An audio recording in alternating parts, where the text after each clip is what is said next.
Agora a gente dá início, então, a segunda parte do Congresso Jurídico, o painel de publicidade e regulação de produtos do tabaco, liberdade de expressão, livre iniciativa e proteção à saúde. Então, a mediação, eu convido para compor a mesa o Oscar Cabreira, que é diretor executivo do O'Neill Institute, da Universidade de Georgetown. Ele é mestre em Direito pela Universidade de Toronto, professor visitante de Direito da Universidade de Georgetown.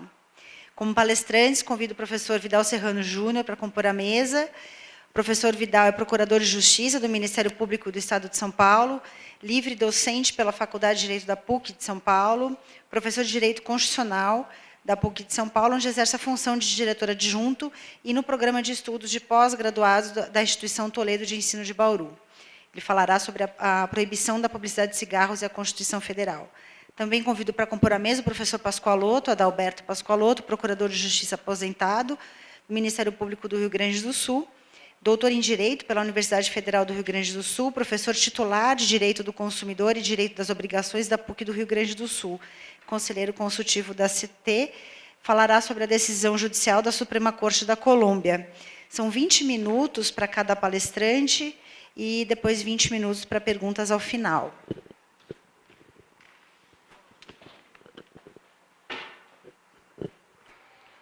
Thank you again Muito obrigado for mais uma vez inviting me to por me participate in this convidar a panel. participar nesse painel. For those of you that were Para not here aqueles this que não morning, estavam aqui hoje de we manhã, already talked a nós já little bit about falamos um pouco sobre commercial speech, a restrictions, and liberdade marketing and de expressão advertisement. So this is a comercial, topic that marketing, it publicidade. often comes Isso é when algo we que discuss vem legal issues on quando tobacco nós control, because the discutimos o controle industry do has been tabaco, porque a very indústria creative in how tem to sido bem challenge criativa em como restrictions desafiar on the as market. restrições de They've mercado. used different legal Eles arguments, usam they argumentos replicated a diferentes, lot of those replicam legal arguments bastante desses across argumentos different legais countries and em regions. diferentes Patricia Lambert países. this morning E presented a Patrícia on hoje some of those similar mostrou arguments, how they've been used in que different como esses countries. os mesmos argumentos são usados But I em think países diferentes, we're ready mas eu to acho que move estamos past that. prontos We a have enough passar disso. decisions. We have Nós enough tivemos scholarly work. I sessões, think nós we're tivemos at a point trabalho in which we can acadêmico e clearly temos bastante state que possamos that a full dizer prohibition que a on proibição tobacco completa sponsorship advertisement is not na publicidade de tabaco unconstitutional. It não é doesn't affect inconstitucional, ela não international afeta law. It's a in lei line with institucional, está state constitutional alinhada obligations com and as with obrigações do international Estado law, e com human rights a law, lei the internacional FCTC as an de direitos international humanos. health law treaty. So I'm very happy that I'll be moderating this panel because it's a Então, eu estou topic muito that I'm feliz de very moderar esse painel engaged in, porque very interested é in. algo muito interessante, So I'll algo que eu make sure estou I'll muito leave envolvido. the speakers Então, kind of do most of the talking. So eu we'll vou deixar start que os palestrantes falem mais do que eu e aí depois possamos ir para as discussões.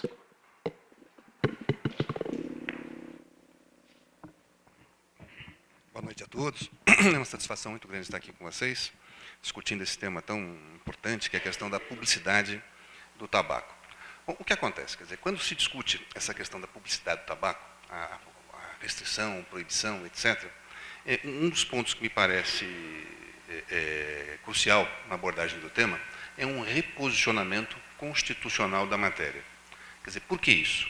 Porque vejam vocês, quer dizer, talvez em virtude, vamos dizer assim, de uma influência estadunidense, aqui no Brasil ficou muito pungente a afirmação de que haveria na publicidade uma espécie de exercício do direito de expressão. Isso porque, né, se fala lá na primeira emenda à Constituição norte-americana a questão lá do discurso comercial, da livre expressão, do livre discurso comercial. Ora, o que acontece? Quer dizer, essa afirmação de que publicidade frutificaria de um direito de expressão, ela me parece equivocada. Explico por quê. Quando falamos em direito de expressão, de opinião, de informação, de imprensa, de imagem, etc., nós falamos fundamentalmente de direitos fundamentais, ou seja, direitos cujo escopo básico é a proteção da dignidade humana em todas as suas dimensões. Então, eu só posso cogitar de direito fundamental se houver ali algum objetivo de proteção da dignidade do ser humano. Quando falamos da publicidade comercial, não importa qual seja ela, é evidente, quer dizer, que esse aspecto não está ali colocado. Ora, quando falamos em publicidade comercial, nós falamos basicamente de uma função de venda. Por que existe a publicidade comercial? Quer dizer, fundamentalmente para o convencimento do consumidor ao ato de consumo. Essa é a sua razão de existir. Quer dizer, mas então a publicidade comercial não é constitucional? Ela é constitucional, sim. Só que o locus, a ambientação constitucional dela é outro. Quer dizer, por quê? A nossa Constituição coloca, no artigo 170, que a nossa ordem econômica está fundada na livre iniciativa. O que é livre iniciativa? Livre iniciativa é a faculdade de exploração de qualquer atividade econômica com o objetivo de lucro. E é evidente, quer dizer, né, um dos princípios de interpretação constitucional é aquele que preconiza que quando a Constituição quer um fim, ela fornece os meios. E se eu tenho a faculdade de exploração de uma atividade econômica com objetivo de lucro, é evidente que eu tenho à minha disposição os meios necessários a esse objetivo. E um dos meios necessários é a publicidade comercial. Fala, mas então é tudo constitucional? Não, não é bem assim. Quer dizer, isso tem, na verdade, quer dizer, aspectos interpretativos sobremodo relevantes. Quer dizer, por quê? Quando eu tiro a publicidade comercial lá do capítulo dos direitos fundamentais e coloco no seu local correto, que é o capítulo da ordem econômica, como desdobramento da livre iniciativa, da livre concorrência, eu tenho aqui uma outra dimensão. Quer dizer, por que uma outra dimensão? Sabemos nós, quer dizer, que a Constituição é um documento único. E esse também é um princípio de interpretação constitucional. É o princípio da unidade da Constituição. A Constituição é uma só. Perfeito? E nesse documento, nós encontramos disposições variadas, que estão em constante tensão. Eu tenho uma tensão. Quer dizer, e quando eu interpreto um dispositivo constitucional, eu tenho que interpretá-lo à luz da Constituição como um todo. E um outro princípio de interpretação constitucional que nós podemos aplicar ao tema é aquele que preconiza a assim chamada maximização dos direitos fundamentais. Como falamos de uma categoria que é vocacionada à proteção da dignidade humana em todas as suas dimensões, nós falamos de uma categoria de direitos, de um catálogo de disposições que devem sempre ser objeto de uma interpretação ampliativa. Logo, quer dizer, quando eu interpreto o capítulo da ordem econômica e verifico que existe ali um tensionamento, que existe ali uma colisão, quer dizer, com direitos fundamentais, qual é o dever do hermeneuta, qual é o dever daquele que interpreta? Quer dizer, o dever, na verdade, é a ampliação do direito fundamental e a diminuição do direito constitucional não fundamental. E o que acontece? Ora, se nós falamos de uma função de venda, quer dizer, se nós falamos de um instrumento de persuasão do consumidor, quer dizer, ou seja, de um direito de índole econômica de um lado, e de outro, nós falamos da proteção da autonomia da pessoa, que muitas vezes é sensibilizada a um ato de consumo, não em virtude de um convencimento racional, que não se fala em autonomia da vontade. É como se a publicidade tivesse esse caráter. Eu me lembro que há uns anos atrás, eu fui chamado a um debate na Escola Superior de Propaganda e Marketing, com os diretores lá da escola, etc. E aí, a bem da verdade, da defesa do consumidor só tinha eu. Né? Tinha umas 6, 7 pessoas debatendo, e aí eu comecei com muita cautela, falando assim, olha, não, a publicidade ela não tem objetivo de informação, ela não tem tanto objetivo assim de municiar a pessoa com dados do produto ou do serviço, ela tem lá um caráter predominante, ainda falei predominantemente persuasivo. Eles olharam para mim como se eu fosse um ET. Eu falei, isso é evidente que é persuasivo, é evidente que nós não trabalhamos com informação, é evidente que nós ensinamos os nossos alunos a sensibilizar o consumidor da melhor forma possível, da forma mais eficiente possível para induzi-lo ao ato de consumo. Se ele consome, quer dizer, é porque ele quer, ou porque ele, na verdade, acha que consumindo aquele produto, ele vai, né, se achar mais poderoso, mais forte, mais influente, mais bonito, mais simpático, não nos interessa. O que nos interessa aqui é vender. Tá certo? Quer dizer, então, a perspectiva é outra. Quer dizer, então, quando falamos, quer dizer, desse instrumento, é evidente, quer dizer, então, que um direito capitulado na nossa ordem econômica, cuja função principal é exatamente viabilizar vendas, ele vai ceder a outros direitos fundamentais, como, por exemplo, o direito à autonomia. Ao contrário, quer dizer, sem publicidade eu tenho mais autonomia. Ah, mas eu vou escolher fumar? Tá certo. Uma coisa é eu escolher fumar. Quer dizer, outra coisa muito diferente é eu escolher fumar, porque desde os 5 anos eu vejo um filme de cowboy, eu vejo lá o Mocinho, eu vejo o Valentão, todos eles, logo depois daquele ato de violência, daquela coisa de virilidade, fumam. Né? Eu vejo a novela, tem lá o par romântico, aquela coisa toda, e as pessoas mais bonitas, mais engajadas, mais intelectualizadas, quer dizer, vão fumar ali. Quer dizer, é uma propaganda subreptícia do produto, às vezes não da marca. Quer dizer, isso tudo vem bombardeando, né, o inconsciente da pessoa, e ao cabo de contas, a pessoa com 13, com 14, com 15, 16 anos, ela começa depois a fumar, achando que vai encontrar no cigarro a satisfação de um complexo de carências emocionais que, na verdade, não vão se resolver dessa maneira. Então, nós temos a questão da autonomia. Segundo aspecto, nós temos a questão da saúde. A saúde foi colocada pela nossa Constituição também como um direito fundamental de proteção da dignidade humana. Então, quer dizer, como é que eu posso imaginar que numa função de venda eu vou inspirar pessoas a consumirem produtos que sejam detrimentosos à sua saúde? E o que acontece? Quer dizer, como se falou aqui, quer dizer, a indústria, ela, como evidentemente trabalha com muito dinheiro, ela tem profissionais gabaritadíssimos, trabalha com arquiteturas muito inteligentes, e aí, nesse debate todo que se coloca, é a interpretação do sempre proclamado artigo 220, parágrafo 4º da Constituição Federal, que vem e fala que a publicidade do tabaco, sempre que necessário, conterá advertências contra os malefícios de seu uso, aquela coisa toda. Na verdade, quem colocou esse dispositivo lá, quer dizer, foi a indústria do tabaco, não tenho dúvida nenhuma, da bebida alcoólica, etc. Quer dizer, por quê? Eu falando que tem restrição, eu não posso proibir. O pensamento foi mais ou menos esse. Por quê? Imaginemos que não houvesse esse dispositivo constitucional. A publicidade do tabaco já seria ilegal. Quer dizer, o Código de Defesa do Consumidor, quando descreve o que é publicidade abusiva, no artigo 37, parágrafo 2º, afirma de maneira textual que é abusiva, portanto ilegal, a publicidade que incentive o consumidor a um comportamento prejudicial à sua saúde.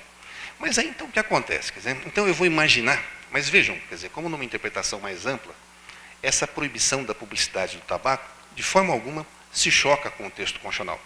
Quer dizer, por que não? Quer dizer, quando eu interpreto um dispositivo, eu tenho que interpretá-lo à luz da sua finalidade. É evidente que o artigo 220, parágrafo 4º do texto constitucional, quando foi ali redigido, ele não tinha por escopo a proteção da indústria do tabaco, da bebida alcoólica, do agrotóxico. Não era esse o objetivo. Quer dizer, ao contrário. Quer dizer, o viés ali foi protecionista, né? Proteger o vulnerável. Falar, conterá a advertência.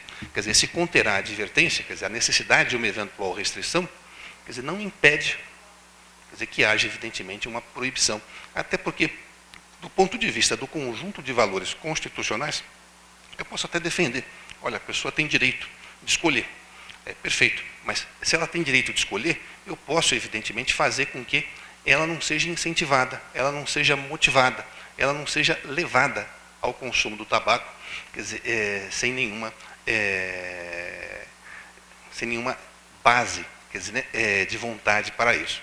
E eu ouso dizer, quer dizer, né, eu confesso que eu fumei dos 14 aos 20 anos. E o que acontece? Eu me lembro bem dos sentimentos. Quem começa a fumar, em 99% dos casos, era eu e os meus amigos todos, ninguém fumava ali, porque, olha, não, pensando bem, o tabaco tem a nicotina, vai me dar mais concentração, vai me dar isso, então eu vou escolher fumar. A maior parte das pessoas se vicia muito cedo, na adolescência ainda, sem condições emocionais de um ato consciente de escolha.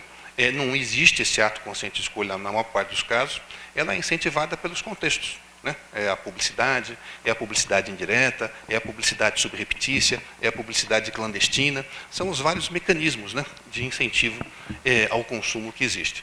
E os teóricos de publicidade, quer dizer, trabalham com isso conscientemente, o cidadão é que não. E a tarefa da lei é exatamente a de proteção da cidadania. E mais do que isso, quer dizer, a nossa Constituição afirma que todo dispositivo, que todo capítulo constitucional, quer dizer, que seja vocacionado, que seja voltado à proteção da dignidade humana, tem sempre que ter a sua interpretação alargada. E alargando a proteção da saúde, alargando a proteção da autonomia da vontade, alargando a proteção da infância e da juventude, já que boa parte dos fumantes iniciam o vício ali na adolescência, me parece, quer dizer, que essa proibição à publicidade do tabaco seja algo que nem precisasse, na verdade, que nem demandasse, que nem deva demandar uma construção legislativa nova. olhando só para a Constituição como ela é, e já olhando para o Código de Defesa do Consumidor, que regulamenta a Constituição neste ponto, nós já temos ali uma proibição muito clara.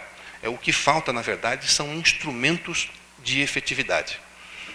Porque é muito difícil o controle disso, e não é o controle daquela publicidade que você vê lá, o sujeito fazendo propaganda do cigarro X, às 9 da noite, 10 da noite, ou no outdoor, ou no ponto de venda, como se faz hoje em dia. Quer dizer, essa é mais fácil.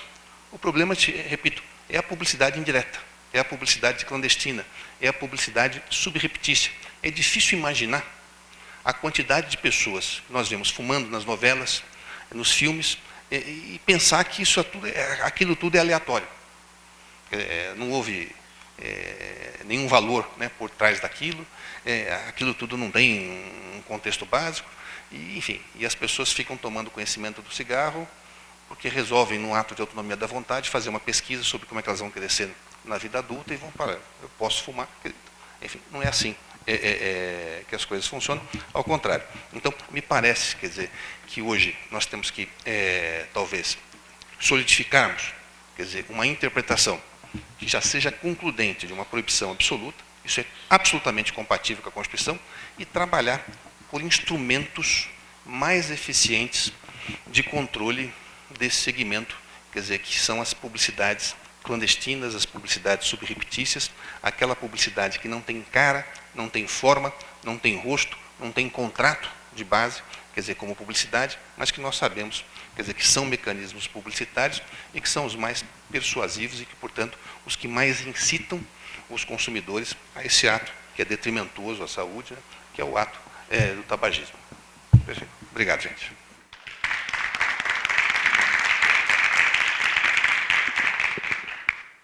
Thank you very much. Now, Professor Pascoletto.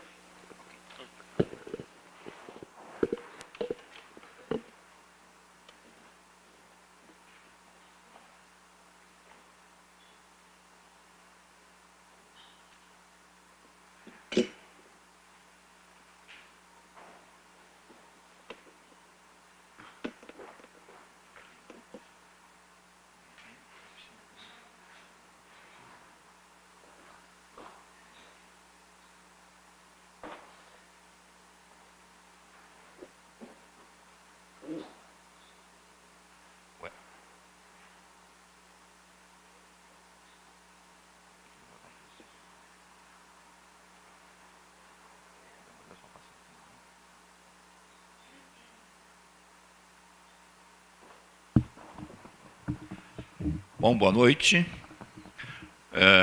Quero, em primeiro lugar, agradecer a Adriana, a Paula, a CT, pelas oportunidades que tem dado ao Brasilcom e a mim, e eu que colaborei com esse evento com maior satisfação.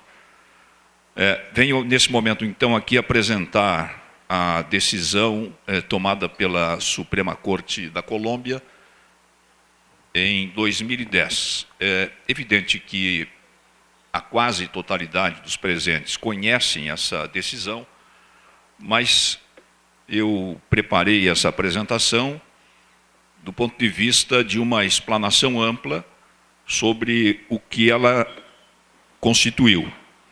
Então, elaborei um pequeno roteiro, dando, em primeiro lugar, a ideia de qual foi a demanda.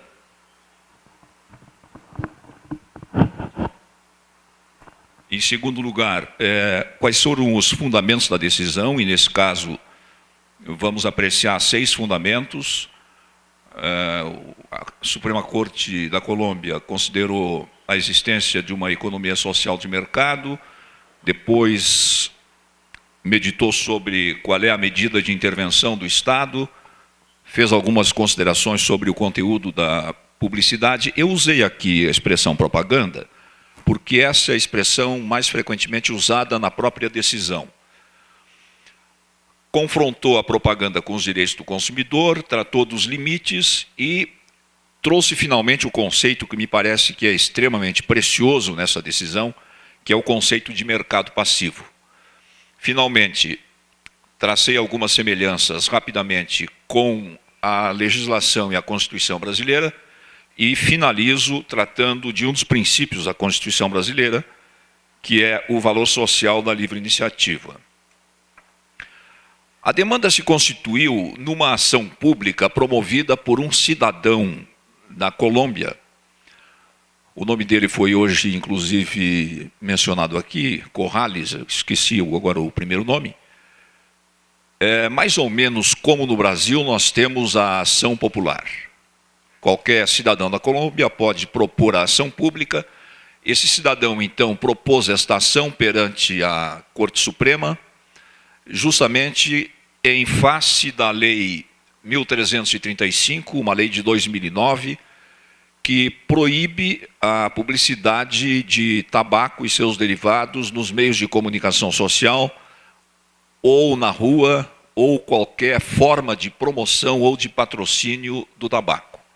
Os fundamentos da ação são atentado à livre iniciativa e à liberdade de empresa, ou seja, na medida em que a lei proibia a publicidade, atentava contra esses valores da Constituição colombiana, uma vez que a liberdade de empresa, segundo os fundamentos da ação, é ela mesma um limite para a intervenção do Estado na economia.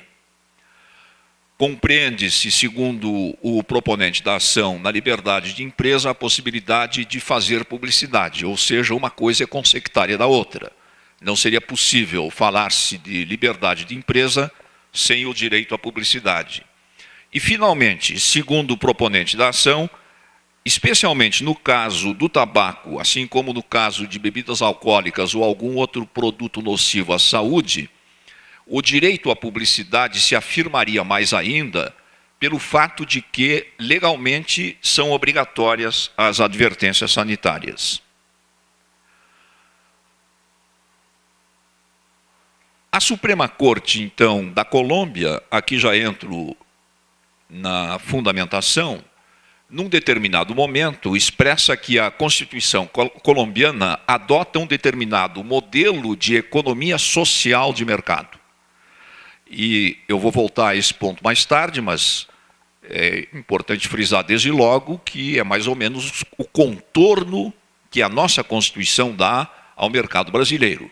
Ou seja, é reconhecida a existência da empresa e, em geral, da iniciativa privada como uma espécie de motor da economia toda, ou seja, é o regime capitalista reconhecido pela Constituição, mas há um limite razoável e proporcional à liberdade de empresa e à livre concorrência. Ou seja, esse limite teria unicamente um propósito, o propósito de cumprir os fins constitucionalmente valiosos. Ou seja, a Constituição propõe determinados valores a partir dos quais projeta princípios e fundamentos jurídicos que estruturam o Estado de Direito. E esses valores, evidentemente, são destinados à proteção do bem comum. Portanto, de acordo com a visão da Corte colombiana, a proteção desses fins constitucionalmente valiosos justificam as medidas interventivas do Estado.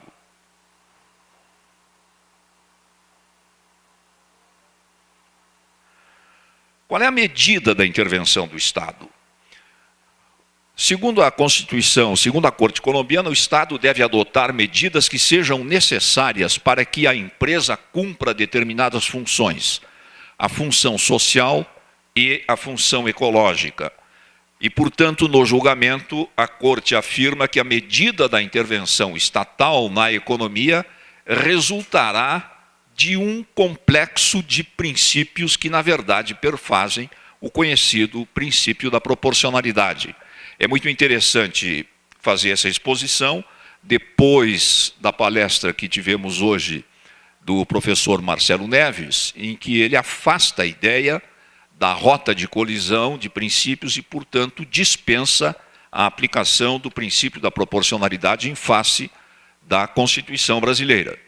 Mas a visão nesse julgamento da Corte colombiana é justamente que a solução virá especialmente pela aplicação do segundo subprincípio e do quarto subprincípio da proporcionalidade, ou seja, a medida tomada que seja restritiva a uma determinada atividade econômica não poderia afetar o núcleo essencial da liberdade de empresa e também deve responder a critérios de razoabilidade e proporcionalidade em sentido estrito.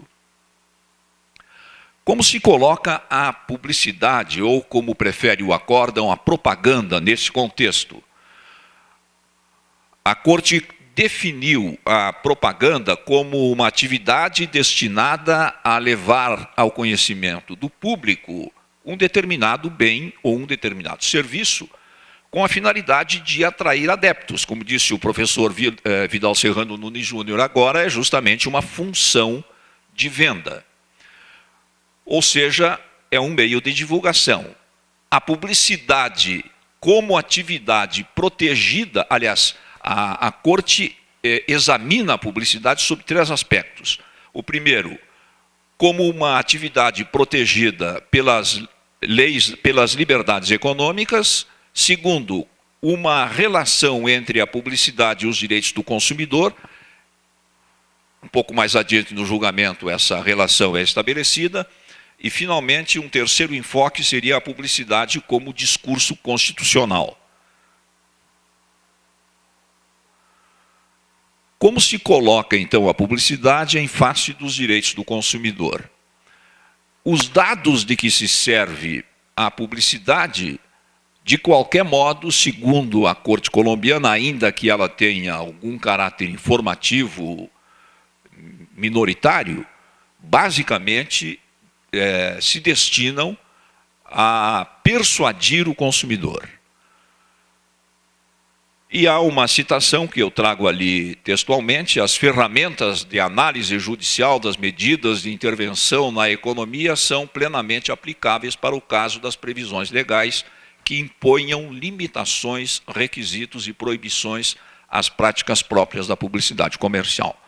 Ou seja, é possível sim, de acordo com a decisão da Colômbia, estabelecer essas restrições. Tanto que a Constituição colombiana prevê no artigo 78 o poder legal de regular tanto a qualidade de bens quanto regular a informação. Esse fundamento aqui me pareceu muito interessante, na medida em que, eu cito aqui uma lei infraconstitucional, mas um dos direitos básicos do consumidor no Código Brasileiro é justamente a garantia de qualidade dos bens. Ora, evidentemente que, para que um bem tenha qualidade, ele precisa de qualidades intrínsecas, mas não é possível sustentar que um determinado bem tenha uma qualidade que ele, na verdade, não apresenta. Ou seja, um produto inseguro não pode ser vendido como se fosse um produto seguro. Essa conexão da qualidade do bem com a informação a seu respeito é que foi destacada nessa decisão.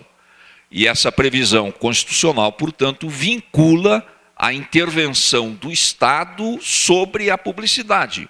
Ou seja, não é possível fazer publicidade, lançar uma informação que não corresponda à qualidade intrínseca do produto. Quais são os limites da publicidade ou da propaganda?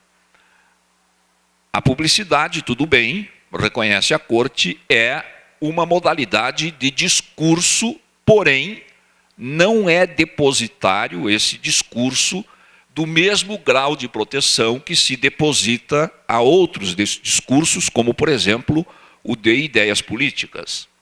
Uma regulação da publicidade, portanto, é plenamente ajustável à Carta Constitucional colombiana e constitui um meio adequado para alcançar um objetivo estatal legítimo. Isto é o que remete ao princípio da proporcionalidade.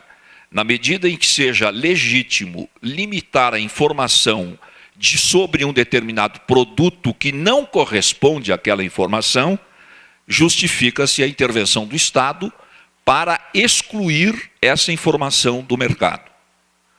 As limitações à publicidade comercial, aqui é um problema justamente de limites, podem chegar a ser particularmente intensas. Quando elas podem ser intensas? Quando o Estado encontra razões para que determinada atividade, embora seja uma atividade exercida licitamente, deve ser desestimulada. E aqui nós chegamos, me parece, que é o ponto fulcral dessa decisão. Aquilo que realmente a decisão tem de original.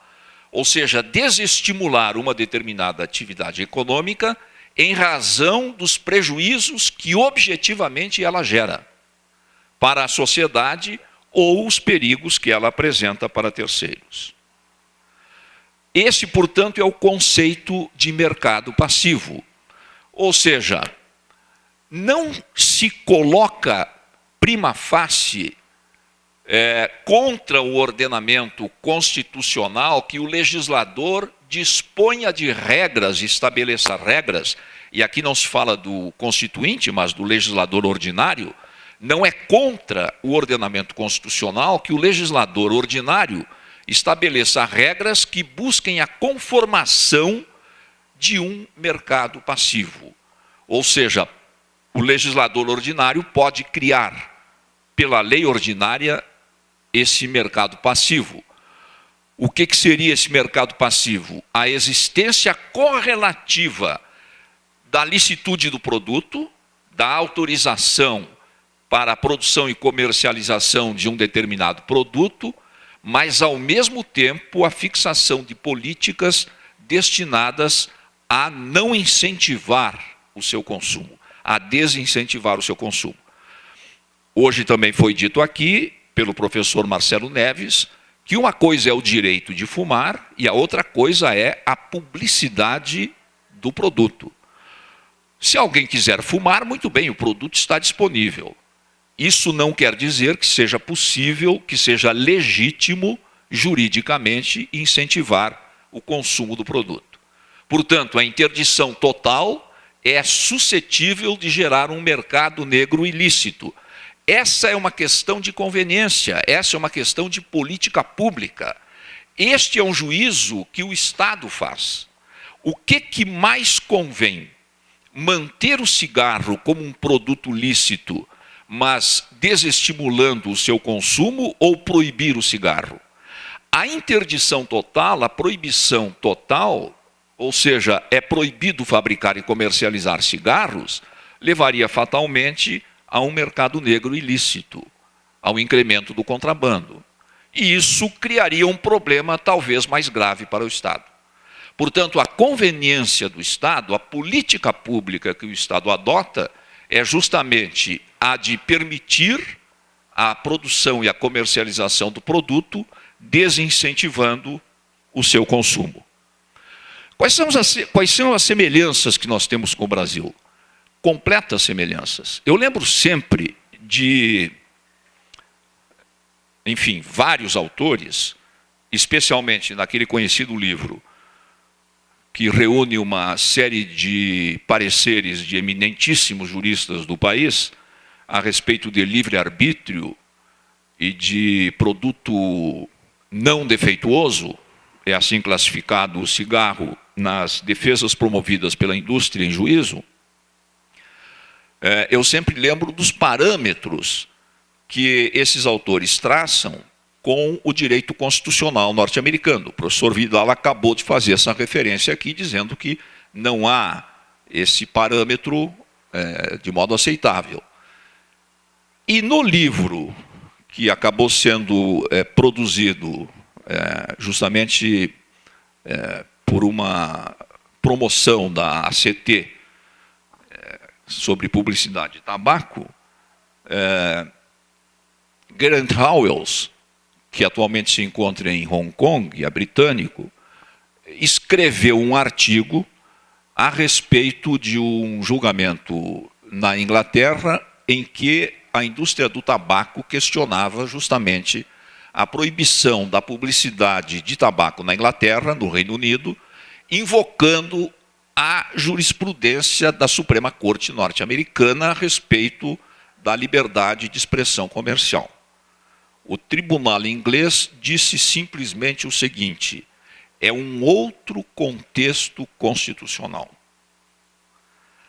Qual é o parâmetro que nós podemos encontrar no Brasil em termos de contextos constitucionais? Aliás, eu faço aqui uma nova referência ao professor Marcelo Neves, cujo livro Transconstitucionalismo estabelece diversos acoplamentos estruturais, foi inclusive a expressão que ele usou aqui hoje de manhã, quando um aluno perguntou a respeito do consenso na ciência sobre os malefícios do tabaco e como isso repercutiria no sistema jurídico. De acordo com o professor Marcelo Neves, nesse livro intitulado Transconstitucionalismo, as cortes constitucionais passam a dialogar entre si, embora, evidentemente, os fundamentos das suas decisões sejam o direito interno de cada país. Mas essas cortes dialogam entre si na medida em que vários problemas que elas enfrentam são problemas da humanidade, ou são problemas do homem, ou seja, são problemas universais. Mais do que isso, os sistemas atualmente acabam se acoplando e se conectando de alguma forma ou por alguma razão, pelo fato de que tudo está interligado. Nesse livro, o professor Marcelo Neves diz que há atualmente dois sistemas predominantes, que são justamente o sistema da economia e o sistema da comunicação. São predominantes porque eles são universais, eles são transfronteiriços e eles são sócios, porque um favorece o outro. A indústria, de modo geral, é favorecida pela comunicação, especialmente através da publicidade, e a indústria sustenta o mundo da comunicação pelos patrocínios e pela publicidade. De maneira que o diálogo das cortes, com fundamento no direito internacional, acaba estabelecendo uma possibilidade de decisões onde os parâmetros sejam conciliáveis. E os parâmetros são conciliáveis quando as constituições encontram correspondências entre princípios e valores. Evidentemente que a nossa Constituição está muito afastada, não só no tempo, mas na sua concepção ideológica da Constituição norte-americana. Não se pode, portanto, simplesmente transplantar um princípio da Constituição americana, ou mais do que isso, uma hermenêutica constitucional norte-americana para o contexto brasileiro. Agora, se nós colocarmos lado a lado a Constituição brasileira com a Constituição colombiana, então sim nós vamos encontrar correspondências. A Constituição colombiana, se não me equivoco, é de 1991. A Constituição brasileira é de 1988. Não por coincidência, certamente, não estou dizendo que a Colômbia copiou a Constituição brasileira, mas na mesma época, no mesmo continente, países que vivem realidades sociais e políticas muito semelhantes, evidentemente tudo isso deveria resultar, como resultou, em cartas constitucionais muito semelhantes. Portanto, se nós quisermos encontrar um parâmetro constitucional para ajudar a tomarmos as nossas decisões internas, me parece que a Colômbia é um bom exemplo. Assim como, certamente, a Colômbia poderá encontrar na Constituição brasileira referências importantes para as suas próprias decisões. Portanto, nós temos semelhanças na legislação infraconstitucional, neste caso. O que estava em julgamento lá? Uma lei ordinária que proibiu, teoricamente, na visão do autor da ação, a publicidade contra princípios constitucionais. Aqui no Brasil, a situação é a mesma. Só que aqui se enfatiza mais a liberdade de expressão comercial, invocando-se equivocadamente a tradição da jurisprudência norte-americana e a liberdade de empresa. Mas o próprio marco constitucional é muito semelhante. Observe-se, porém, que no caso brasileiro, importantes autores fazem essa afirmação com segurança. A livre iniciativa não é um direito fundamental.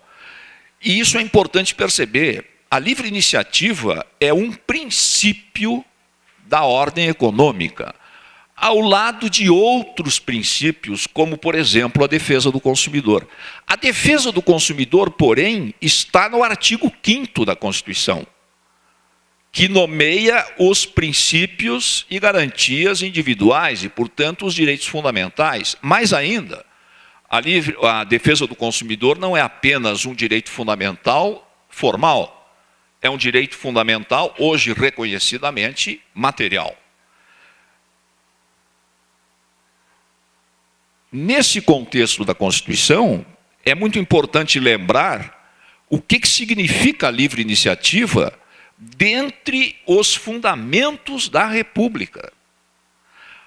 A livre iniciativa está atrelada à produção de um determinado valor social. Lamentavelmente, me parece que esse inciso 4 do artigo 1º da Constituição brasileira ainda não está devidamente analisado e, quem sabe, explorado suficientemente. Alguns autores chegam a dizer que nós temos aqui apenas, no inciso 4, um valor, que é o valor do trabalho associado à livre iniciativa. Absolutamente, me parece que até por uma interpretação meramente gramatical se vê que se trata de dois valores diferentes. Há o valor do trabalho e há o valor social do trabalho. O trabalho tem uma repercussão e um valor social em si mesmo, mas há também o valor social da livre iniciativa. Agora, o que significa o valor social da livre iniciativa? Significa que o simples fato de exercer uma atividade econômica é um valor social? Me parece que nós temos que extrair o valor social dos resultados da atividade econômica. E isso fica muito claro quando nós examinamos o artigo 170. Diz o artigo 170, a ordem econômica fundada na valorização do trabalho humano e na livre iniciativa tem por fim, aqui vem os resultados, aqui vem as consequências, tem por fim assegurar a todos existência digna conforme os ditames da justiça social. É justo, por exemplo, que o INSS pague o tratamento dos fumantes? Se a indústria ganha com um produto sabidamente nocivo à saúde? É este o valor social que se espera da livre iniciativa no Brasil? Então, me parece que nós aqui poderíamos perfeitamente dizer que até mesmo pela hermenêutica constitucional, a indústria do tabaco, e não é a única, evidentemente que há outras, eventualmente não se justificam do ponto de vista do resultado social que elas produzem. Portanto, elas carregam um desvalor social. Se carregam um desvalor social, cabe ao Estado decidir como administrar este problema. Proíbe o produto ou desestimula o seu consumo? Aí me parece que está a sabedoria da decisão da Colômbia. Proibir o produto pode ser mais nefasto do que permitir a sua legalizada produção e comercialização. Então, que não se ataque o produto em si, mas que se ataque a divulgação do produto, que se cerceie a publicidade no limite necessário para que se possa, pelo menos, conter razoavelmente a produção do desvalor social decorrente da atividade econômica. Era isso, muito obrigado pela atenção de todos.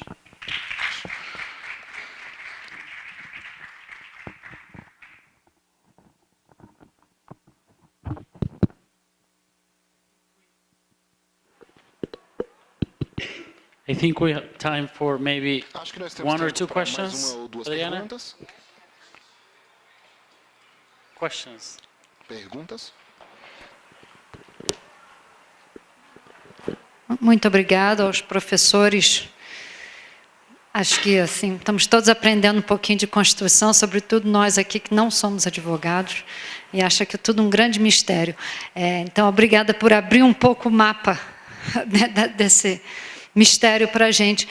Eu só gostaria de comentar, me parece que uma das propostas da lei da Colômbia, que a Corte Suprema de lá manteve, é que havia uma proibição justamente da propaganda indireta, que o professor Fidal falou antes, sobretudo sobre a forma de atividades ditas de responsabilidade social.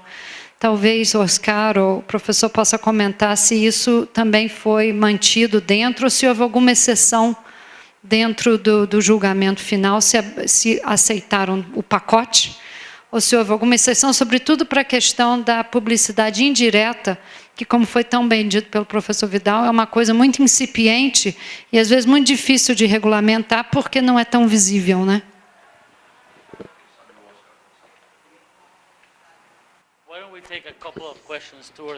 Por que não pegamos umas 2 ou 3 perguntas e depois passamos a palavra para os palestrantes? Patrícia, você tem uma pergunta? O senhor gostaria de responder? I can make some comments. I think the overall framework was to go and also limit promotion social corporate responsibility, which is an extension of advertisement. There was some still, it was not a full ban, it still allowed for some advertisement at the point of sale, and that has been addressed down the line. But I think it was a very comprehensive full ban at the point it was decided. So it included some of those components that incluir alguns componentes que eles mencionaram. Não, eu só gostaria de fazer um comentário, não propriamente sobre a decisão da Colômbia, mas sobre essa questão da responsabilidade social. Porque me parece que nós temos, não só aqui no Brasil, mas de modo geral, as indústrias, as empresas, de modo geral, se apropriaram do conceito de responsabilidade social e acabaram transformando isso num lance de marketing. Eu conheço um caso do Tylenol nos Estados Unidos, que foi citado, não me lembro porquê, enfim, num livro que eu li, depois eu acabei reproduzindo isso num artigo. Um problema de defeito de fabricação do Tylenol levou à causa de doenças de diversas pessoas, e isso causou um problema muito sério para o laboratório, e o laboratório, então, aconselhado por uma agência de marketing, criou um programa de televisão apresentando-se à população prontamente, no sentido de que estamos ao seu lado e vamos amenizar todos os males e etc. Se nós percebemos aqui no Brasil, por exemplo, as empresas que fazem recall de automóveis, parece que elas estão fazendo uma assistência espontânea ao consumidor. Ora, isso é uma deturpação do conceito, porque, na verdade, o recall é uma sanção à empresa, que não é uma sanção direta do ponto de vista da penalização financeira, mas indiretamente porque ela tem que financiar os anúncios na imprensa a respeito da chamada, né? Mas, no entanto, isso vira uma pílula dourada. Portanto, o conceito de responsabilidade social a essa altura está deturpado, e este problema veio à tona na resolução 163 do CONANDA a respeito da publicidade para crianças. Por quê? Porque naquela resolução o conceito não foi de publicidade propriamente, o conceito foi de comunicação mercadológica. Ora, não se pode pensar restritamente em publicidade como aquela mensagem entre os dois plim-plim da Rede Globo, né? Só aquilo que eu vejo que está assinado e que tem um logotipo. Não, publicidade hoje é um conceito muito mais amplo, que inclui relações públicas e que inclui essa nova roupagem da responsabilidade social. A responsabilidade social é a empresa que cumpre os seus deveres, que dá assistência, quem sabe, além daquilo que a lei exige para os seus funcionários e assim por diante. Agora, quando ela comparece perante o público, apresentando-se de uma forma altaneira, depois de ter cometido uma falha, isso não é responsabilidade social. Isso é simplesmente um lance de marketing. That's not Victoria nice. Serrano. Would you like to say anything Any else? other questions, thoughts? Mais alguma pergunta, algum comentário, algum pensamento que vocês gostariam de compartilhar?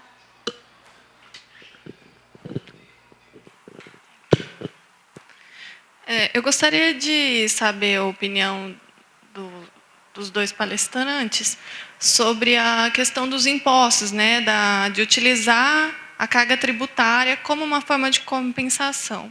Porque o professor Pascoaloto até citou a questão dos custos do SUS e da injustiça que seria que o Estado arcasse com os custos do SUS, sendo que tem uma indústria lucrando com esse comércio.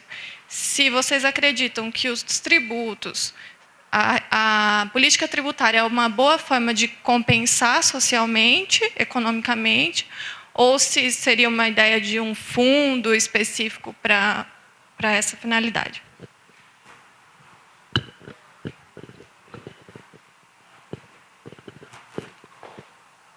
É importante notar nessa matéria, quer dizer, que o tributo, 75% dos tributos no Brasil, inclusive aqueles que incidem sobre o tabaco, são chamados de tributos indiretos, ou impostos, tributos sobre o consumo.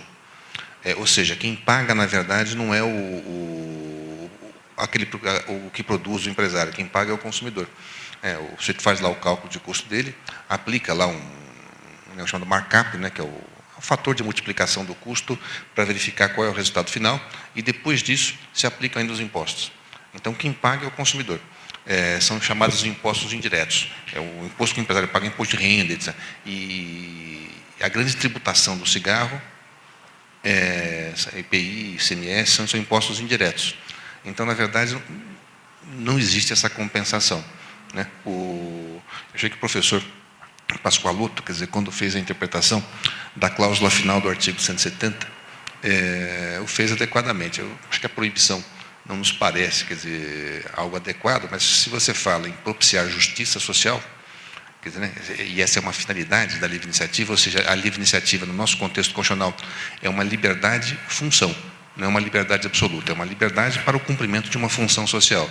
Quer dizer, ela não cumpre a função social adequadamente quando, na verdade, se incentiva, né, um ato que é detrimentoso à saúde. Essa questão do imposto é delicada no tabaco e, de modo geral, em todos aqueles produtos cujo consumo o Estado busca inibir através do imposto. Por quê?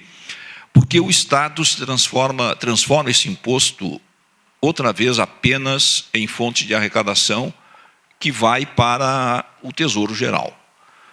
O instrumento adequado seria uma extra-fiscalidade que importaria em aplicar sobre a carga tributária normal daquele produto uma carga extra, desde que essa carga extra fosse destinada a uma finalidade específica. Por exemplo, qual é a consequência que pode ter a indústria do tabaco ou de algum outro produto nocivo? Eu estendo isso para o álcool também. Mas qual é a consequência que pode ter um fabricante de um produto nocivo à saúde do ponto de vista da indenização na responsabilidade civil? Nós temos aqui uma dificuldade na jurisprudência brasileira porque o STJ não aceita, não reconhece a responsabilidade da indústria do tabaco. Mas não precisaria reconhecer se a carga extrafiscal atribuída sobre o produto se destinasse a financiar os gastos em saúde decorrentes das doenças tabaco relacionadas. Ou seja, esse tributo teria uma finalidade social. Isso seria perfeitamente adequado. Então, do modo como essa tributação é praticada no Brasil, ela é inócua, porque aumenta-se a carga tributária, mesmo assim, o cigarro no Brasil é um dos mais baratos no mundo todo, e o aumento da carga tributária não representa nenhum benefício social, especialmente para as vítimas do produto. Teria que se corrigir isso. Tobacco. One last question. Uma última pergunta, por gentileza. fazendo esse debate tão importante. Professor Pascoaloto, queria levantar um ponto que me preocupa no tocante à questão da ponderação de princípios, especialmente quando se usa, que tem sofrido algumas críticas, em especial por abrir espaço para uma discricionalidade, uma visão bastante peculiar de quem vai julgar. E imagino que a colocação que o professor faz sobre a comparação com outras cortes internacionais, cortes nacionais, cortes constitucionais, talvez seja uma forma de minimizar esse problema da ponderação. Então, eu queria, se possível, uma reflexão do professor sobre essa questão de que aquelas 3 etapas da ponderação do Alex pode ter uma carga extremamente subjetiva. No entanto, como a comparação entre as cortes pode ser usada, ela impede que uma decisão do Supremo Tribunal Federal brasileiro seja raio em céu azul. Ou seja, a gente precisa dialogar com os outros países, em especial os países que têm alguma relação com a nossa história constitucional e também, em especial, com os países que estão vinculados à Convenção Quadro. Obrigado, professor.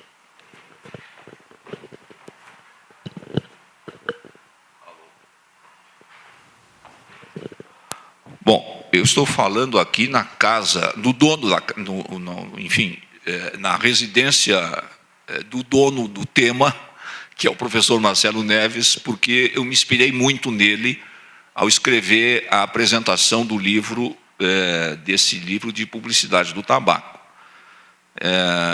Eu acho que as respostas estão na teoria do transconstitucionalismo.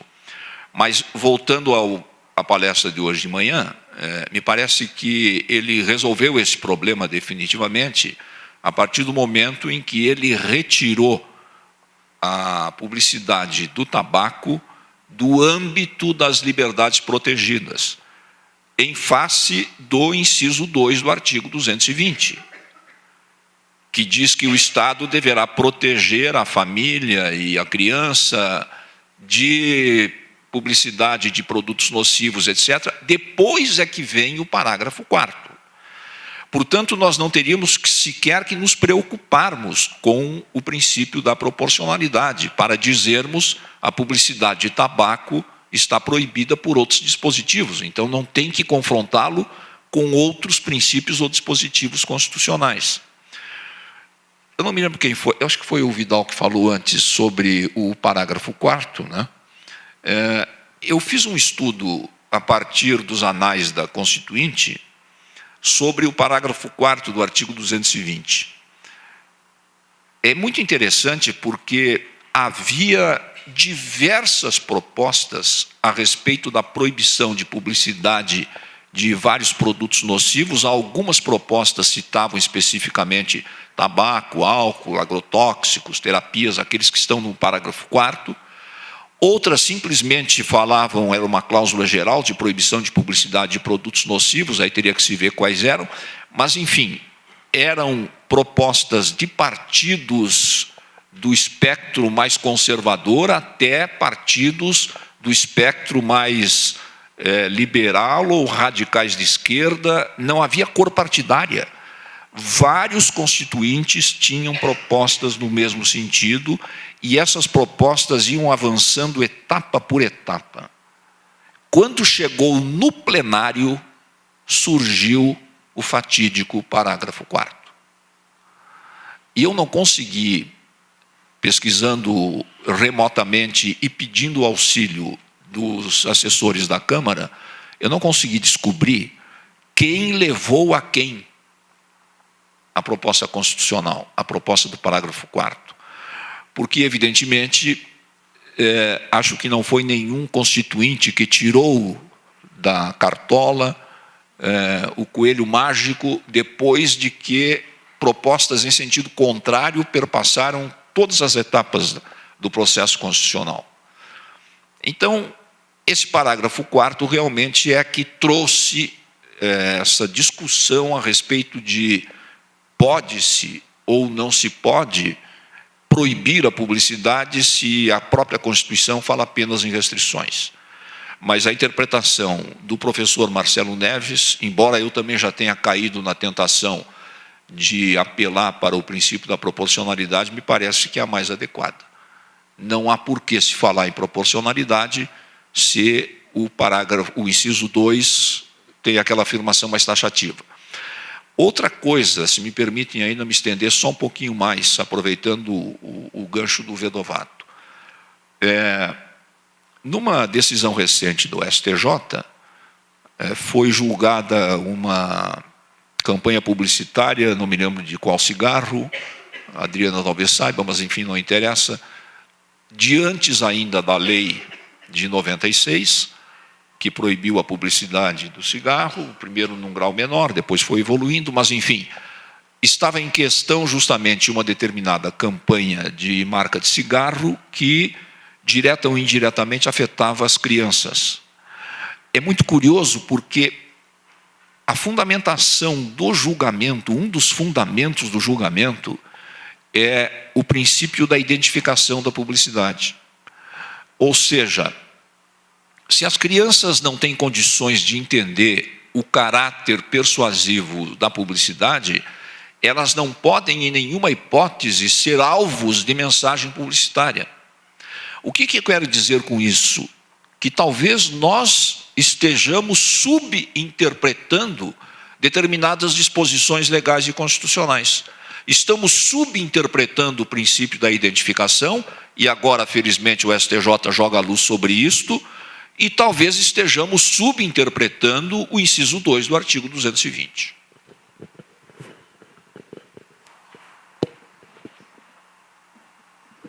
I think we're run out of time, so please join me in thanking the speakers and we'll go to the